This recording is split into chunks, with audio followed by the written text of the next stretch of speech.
Hello friends, welcome back to स्टडीकर। मैं हूं आपका दोस्त प्रभाकर।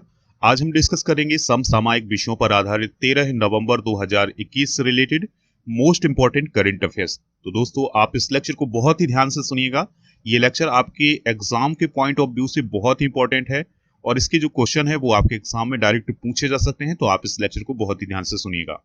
दोस्तों, अगर आपको इस लेक्चर का पीडीएफ चाहिए तो हमारे टेलीग्राम चैनल को ज्वाइन कर लीजिएगा, जिसका लिंक आपको डिस्क्रिप्शन बॉक्स में मिल जाएगा। इसके अलावा आप हमसे व्हाट्सएप के माध्यम से भी जुड़ सकते हैं। हमारे व्हाट्सएप नंबर है 8602319713। इसके अलावा हमारा एक और नंबर है, तो उसको भी आप नोट डाउन कर लीजिएगा। वो नंबर है 8770536009।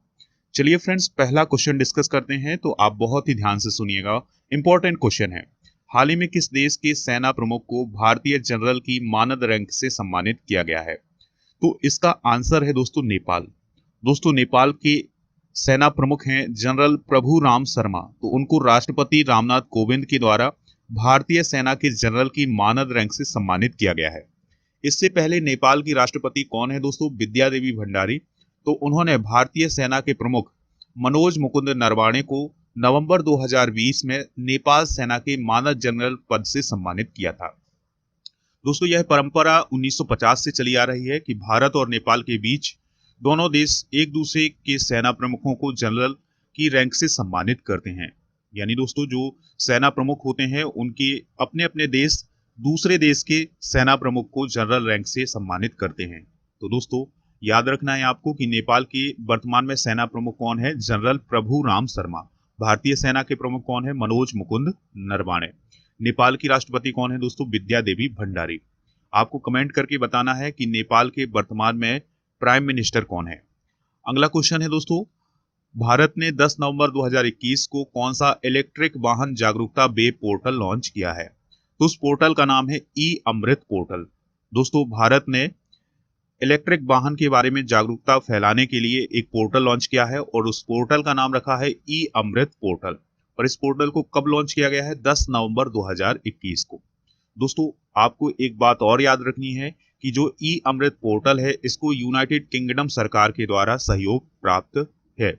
यानी जो यह वेब पोर्टल बना है, इसको डेवलप किस सरकार के सहयोग से किया जा रहा है? यूनाइटेड किंगडम की सरकार से। अगला क्वेश्चन है दोस्तों, इंपॉर्टेंट क्वेश्चन है। एनसीबी के नए महानिदेशक के रूप में किसे नियुक्त किया गया है? तो इसका आंसर है सत्यनारायण प्रधान को। दोस्तों, झारखंड कैडर के आईपीएस अधिकारी हैं सत्यनारायण प्रधान। तो उनको 31 अगस्त 2024 तक अगले महानिदेशक के रूप में नियुक्त किया गया है। यानी नार्कोटिक्स कंट्रोल ब्यूरो, जिसे हम एनसीबी के नाम से जानते हैं, तो उसके महानिदेशक बने रहेंगे 2024 तक। कौन? सत्यनारायण प्रधान। दोस्तों, बात आई है यहाँ पर एनसीबी की, तो इसका फुल फॉर्म होता है नार्कोटिक्स कंट्रोल ब्यूरो। दोस्तों, नार्कोटिक्स कंट्रोल ब्यूरो ड्रग तस्करी से लड़ने और अवैध पदार्थों के दुरुपयोग के लिए एक खुफिया एजेंसी है। यानी दोस्तों, जो ड्रग की तस्करी है उसको रोकने का कौन काम करता है? एनसीबी। इसकी स्थापना कब की गई थी? 17 मार्च 1986 को। इसका हेडक्वार्टर न्यू दिल्ली में है। और दोस्तों, आपको महानिदेशक जरूर याद रखने हैं एनसीबी के। तो एनसीबी के महानिदेशक कौन है? सत्यनारायण प्रधान। अगला क्वेश्चन है, मोरी नारी वतनवे। ध्यान से सुनिएगा इनका नाम। मोरी नारी वतनवे को कितने साल की अवधि के लिए अंतरराष्ट्रीय जिम्नास्टिक फेडरेशन के अध्यक्ष के रूप में चुना गया है? तो इसका आंसर है 3 साल के लिए। यानी दोस्तों, मोरी नारी वतनवे जो है वो अंतरराष्ट्रीय जिम्नास्टिक फेडरेशन के अध्यक्ष अगले 3 साल के लिए चुने गए हैं।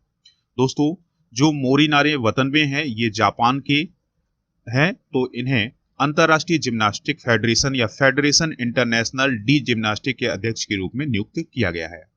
तुर्की में एक सम्मेलन हुआ था, तो उसी दौरान उन्हें यह जिम्मेदारी दी गई है। दोस्तों, इससे पहले उन्हें 2016 में 4 साल के कार्यकाल के लिए फेडरेशन जिम्नास्टिक का अध्यक्ष नियुक्त किया गया था। तो अब वो फिर से अंतरराष्ट्रीय जिम्नास्टिक फेडरेशन के अध्यक्ष बन गए हैं। दोस्तों, अगला क्वेश्चन है, इंपॉर्टेंट क्वेश्चन है। विश्व निमोनिया दिवस यानी वर्ल्ड निमोनिया डे किस दिन मनाया जाता है? तो इसका आंसर है 12 नवंबर को। तो दोस्तों, हर साल 12 नवंबर को विश्व निमोनिया दिवस मनाया जाता है। निमोनिया की बात करें तो यह फेफड़ों से संबंधित बीमारी है। यानी निमोनिया से हमारे शरीर के फेफड़े संक्रमित होते हैं और इनमें संक्रमण फैल जाता है, यानी इन्फेक्शन फैल जाता है और फेफड़ों में पस जमा हो जाती है। जिसके कारण लगातार खांसी बनी रहती है, बुखार रहता है और सांस लेने में भी तकलीफ होती है।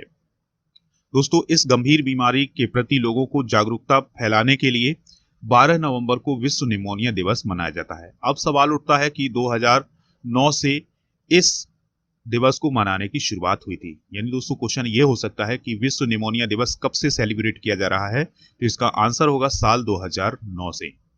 अगला क्वेश्चन है, T20 इंटरनेशनल क्रिकेट में पाकिस्तान के किस खिलाड़ी ने विराट कोहली का रिकॉर्ड तोड़कर सबसे कम पारियों में 2500 रन बनाने का रिकॉर्ड अपने नाम किया है? तो दोस्तों, पाकिस्तान के क्रिकेटर हैं बाबर आजम। और दोस्तों, बाबर आजम की बात करें तो ये पाकिस्तानी टीम के कैप्टन भी हैं। तो बाबर आजम ने टीम इंडिया के कप्तान विराट कोहली का रिकॉर्ड तोड़ दिया है। बाबर आजम ने पहले विराट कोहली T20 इंटरनेशनल में सबसे तेज 2500 रन बनाने वाले खिलाड़ी थे, लेकिन अब कौन हो गए हैं? बाबर आजम।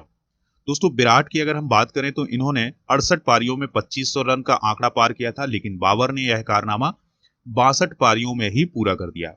तीसरे नंबर पर हैं दोस्तों ऑस्ट्रेलिया के कप्तान एरॉन फिंच, जिन्होंने 78 पारियों में 2500 रन बनाने का कारनामा किया है। तो दोस्तों, याद रखना है ये लिस्ट की आप सबसे कम पारियों में T20 इंटरनेशनल क्रिकेट में सबसे कम पारियों में 2500 रन किसने बनाए हैं, तो उनका नाम है बाबर आजम, पहले नंबर पर हैं। दूसरे नंबर पर हैं भारतीय क्रिकेट टीम के कप्तान विराट कोहली और तीसरे नंबर पर हैं दोस्तों ऑस्ट्रेलिया टीम के कप्तान एरॉन फिंच। अगला क्वेश्चन है, बहुत ही इंपॉर्टेंट क्वेश्चन है, एनडीआरएफ के नए महानिदेशक कौन बने हैं? तो इसका आंसर है दोस्तों अतुल करवाल। जो अतुल करवाल है वो एनडीआरएफ के नए महानिदेशक बने हैं। दोस्तों, बात आई है एनडीआरएफ की, तो इसके बारे में कुछ इंपॉर्टेंट पॉइंट डिस्कस कर लेते हैं, तो आप ध्यान से सुनिएगा। इसका फुल फॉर्म होता है नेशनल डिजास्टर रिस्पांस फोर्स। इसका फुल फॉर्म आपके एग्जाम में कई बार पूछा जा चुका है, तो आप इसको जरूर याद रखिएगा। एनडीआरएफ का फुल फॉर्म क्या होता है? National disaster response force. इसे हिंदी में हम बोलेंगे राष्ट्रीय आपदा मोचन बल। इसकी स्थापना 19 फरवरी साल 2006 को हुई थी। इसका हेडक्वार्टर न्यू दिल्ली में है और इसके महानिदेशक हैं अतुल करवाल। दोस्तों, एनडीआरएफ का मोटो क्या होता है? आपदा सेवा सदैव। दोस्तों, एनडीआरएफ का काम क्या होता है? तो किसी भी आपदा या में त्वरित कार्यवाही करना। यानी दोस्तों, अगर बाढ़, भूकंप, सुनामी, इस प्रकार की अगर हमारे देश में आपदाएं आती हैं कहीं भी, तो वहां पर कौन सबसे पहले कार्यवाही करता है? एनडीआरएफ। तो दोस्तों, एनडीआरएफ के महानिदेशक कौन बनाए गए हैं? अतुल करवाल। अगला क्वेश्चन है, सीआईएसएफ के नए महानिदेशक कौन बने हैं? तो दोस्तों, इसका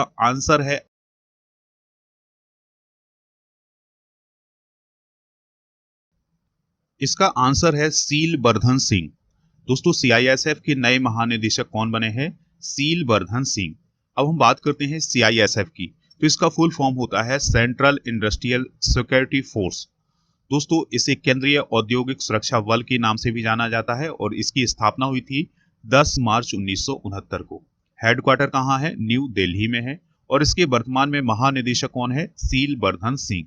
और इसका मोटो क्या है? संरक्षण एवं सुरक्षा। तो दोस्तों, ये थी कुछ इंपॉर्टेंट जानकारी सीआईएसएफ के बारे में। अब हम बात करेंगे 12 नवंबर से रिलेटेड करंट अफेयर्स के रिवीजन की। दोस्तों, 12 नवंबर से रिलेटेड जितने भी करंट अफेयर्स रहे हैं तो उनका भी हम रिवीजन कर लेते हैं, तो आप बहुत ही ध्यान से सुनिएगा। पहला क्वेश्चन है, हाल ही में श्रमिक मित्र योजना को किसने शुरू किया है? आंसर है दिल्ली गवर्नमेंट ने। दोस्तों, नेशनल एजुकेशन डे किस दिन मनाया जाता है? तो ये मनाया जाता है 11 नवंबर को। हाल ही में WTT कंटेनर टूर्नामेंट का खिताब मनिका बत्रा और अर्चना कामत की जोड़ी ने जीता है। इसका आयोजन किस देश में हुआ था? आंसर है इसका स्लोवेनिया। इंटरनेशनल सोलर अलायंस यानी ISA में शामिल होने वाला 101वां सदस्य कौन बन गया है? तो इसका आंसर है अमेरिका। कितने देश भारत के कोविड-19 टीकाकरण प्रमाण पत्र को पारस्परिक रूप से मान्यता देने पर सहमत हुए हैं? तो दोस्तों, इसका आंसर है 96 देश। यानी भारत की कोविड-19 टीकाकरण के सर्टिफिकेट को मान्यता देने वाले कितने देश हो गए हैं? अब 96 हो गए हैं। दोस्तों, अब हम जीके के क्वेश्चन का रिवीजन भी कर लेते हैं, जैसा कि हम हर एक रोज करते हैं, जिसमें हम जीके के कुछ इंपॉर्टेंट क्वेश्चन लेते हैं, एक प्रकार से जीके का रिवीजन करते हैं। तो पहला क्वेश्चन है, हमारा राष्ट्रीय पंचांग कौन सा है? शक संबद्ध है। राष्ट्रगान गाने की अवधि 52 सेकंड है। रेडियो एक्टिविटा की खोज किसने की थी? हेनरी बैकरल ने। पेसमेकर का संबंध शरीर के किस अंग से है? तो यह हृदय से संबंधित है। मानव शरीर की किस ग्रंथि को मास्टर ग्रंथि कहा जाता है? तो पीयूष ग्रंथि को। कार्बन का सर्वाधिक शुद्ध रूप कौन सा होता है? हीरा होता है। एक्सरे का आविष्कार किसने किया था? रोंटगन ने। किस धातु का प्रयोग मानव द्वारा सबसे पहले किया गया था? तांबे का। अंतरिक्ष यात्री को बाह्य आकाश कैसा दिखाई पड़ता है? तो दोस्तों इसका आंसर है काला। दूरबीन का आविष्कार किसने किया था? तो इसका आंसर होगा गैलीलियो ने। तो दोस्तों ये थे जीके से रिलेटेड कुछ इंपॉर्टेंट क्वेश्चन, तो आप इनको भी नोट डाउन कर सकते हैं। अब हम उन प्रश्नों की बात करेंगे जिनके आंसर आपको कमेंट बॉक्स में देना है। तो पहला क्वेश्चन है, नेपाल के वर्तमान में सेना प्रमुख कौन है? दूसरा क्वेश्चन है, एनसीबी की स्थापना कब हुई थी? तीसरा क्वेश्चन है, न्यूमोनिया दिवस कब मनाया जाता है? और चौथा क्वेश्चन है, एनडीआरएफ के वर्तमान में महानिदेशक कौन है? तो इन सभी क्वेश्चन के आंसर आप कमेंट बॉक्स में जरूर दीजिएगा, हमें इंतजार रहेगा आपके आंसर का। दोस्तों अब हम वो नाम भी डिस्कस करते हैं जिन्होंने कल के आंसर बहुत ही सटीक दिए हैं। तो पहला नाम है रूपाली ठाकुर का, दूसरा नाम है विष्णु सोलंकी, तीसरा नाम है दोस्तों रोहित पवैया, चौथा नाम है सोनम गौतम का और पांचवा नाम है सौरभ चौधरी का। इसके अलावा छठा नाम है दोस्तों प्रांजल शेखावत का। तो इन सभी लोगों ने कल के आंसर बहुत ही सटीक दिए हैं, तो आप भी आंसर दीजिएगा, हमें इंतजार आपके आंसर का रहेगा। दोस्तों आप स्टडी कर को खबरी ऐप पर फॉलो कर लीजिएगा, जहां पर आपको मोस्ट इंपॉर्टेंट ऑडियो लेक्चर मिल जाएंगे। इसके अलावा आपको मेरा मॉडर्न इंडियन हिस्ट्री का ऑडियो कोर्स मिल जाएगा बहुत ही कम कीमत पर। दोस्तों आप राजा गुप्ता को अनअकैडमी पर भी फॉलो कर सकते हैं, तो वहां पर आपको मोस्ट इंपॉर्टेंट स्पेशल क्लासेस मिलेंगी, लाइव क्लासेस मिल जाएंगी। इसके अलावा अगर आप राजा गुप्ता के माध्यम से कोई भी कोर्स परचेज करेंगे तो उसके लिए आपको एक रेफरल कोड यूज करना होगा, राजा नंबर 1। जैसे ही आप ये रेफरल कोड यूज करेंगे आपको उस कोर्स में छूट दे दी जाएगी। दोस्तों अगर आपको ये लेक्चर पसंद आया है तो लाइक जरूर करिएगा और इसके अलावा आप दोस्तों को शेयर कर दीजिएगा, जिससे स्टडी कर को सपोर्ट मिल सके। चलिए फ्रेंड्स, मिलते हैं नेक्स्ट लेक्चर में। जय हिंद, वंदे मातरम।